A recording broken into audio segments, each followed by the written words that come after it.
Okay, so I will present you another part of the research program on wine inventories, and we are interested in the accounting perspective, in fact, of wine inventories. So our perspective is from the fact that there is a distortion between what happened in economic reality and what happened in a balance sheet that is on financial information.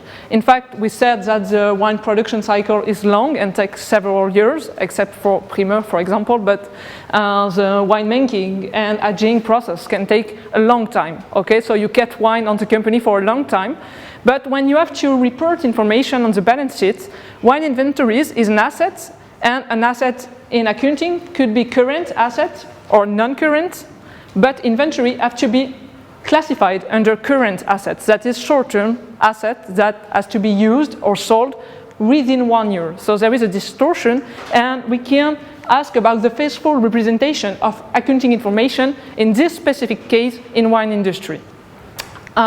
Previous literature wondered about that, and they highlight the need to revise accounting practices to allow more flexibility on the way to report wine inventories.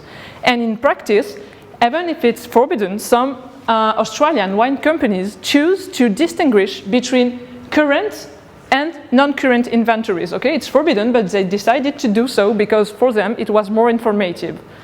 So what we want to assess in the paper is, as I said, relevance and faithful representation of accounting information, which is a qualitative characteristic. And to measure this, we will be interested in predictive value because we want to do some quantitative study. And we think that by distinguishing between current and non-current inventories, we could improve the predictive value of accounting information. And in fact, we want to check if our intuition is good. Okay, so our research problem during this program is, does the distinction between current and non-current inventories will improve the predictive value of financial information?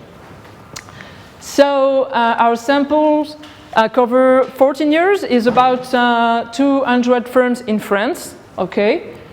And in this sample, we have financial information. We have financial information about inventories, but we have to decide how to split the amount of inventories into current and non-current.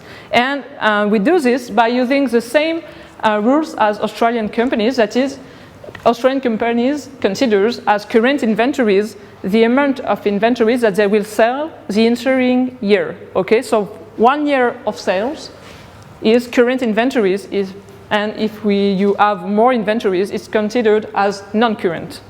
Okay, and we begin, because we are at the beginning of this study, by trying to assess if it's relevant, in fact, to distinguish, as Australian company did, between current and non-current inventories. And we use a really simple way, true regression. We try to explain variation in sales, that is growth, with inventory alone, that is with the financial information we have on balance sheet, and then with by splitting inventories into current and non-current. And we try to assess growth on an horizon of 1 year and 3 years, because we expect that current inventory will be more informative to predict variation in sales in 1 year, and that non-current inventories will be more informative to predict growth in 3 years. Okay? So our preliminary results are the following. On the first regression, there is no significant link between inventories and variation in sales in percent. But if we split inventories into current and non-current inventories, here the links are significant. And if we are interested on the R squared of the model 2 is higher than the R squared of model 1, which could mean that in fact it's more informative to use the splitting than just using inventories as we have on the financial information right now. We also find some different signs on the relationship between inventories and sales, but at this stage it's too soon to interpret these results, so we will do further investigation about it.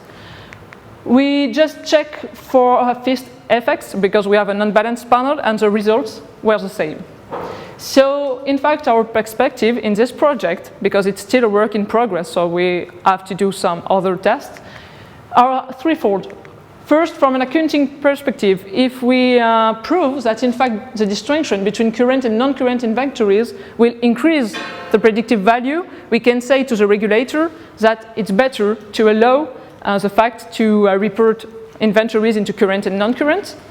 From a managerial point of view, if non-current inventories are associated to growth in sales, as it seems to be the case, in fact it could mean that quality strategies are winning. If you keep the wine longer in the company, is good for your growth.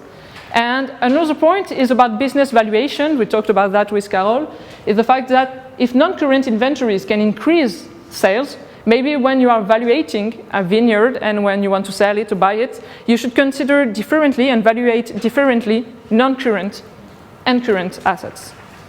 So, thank you. Thank you.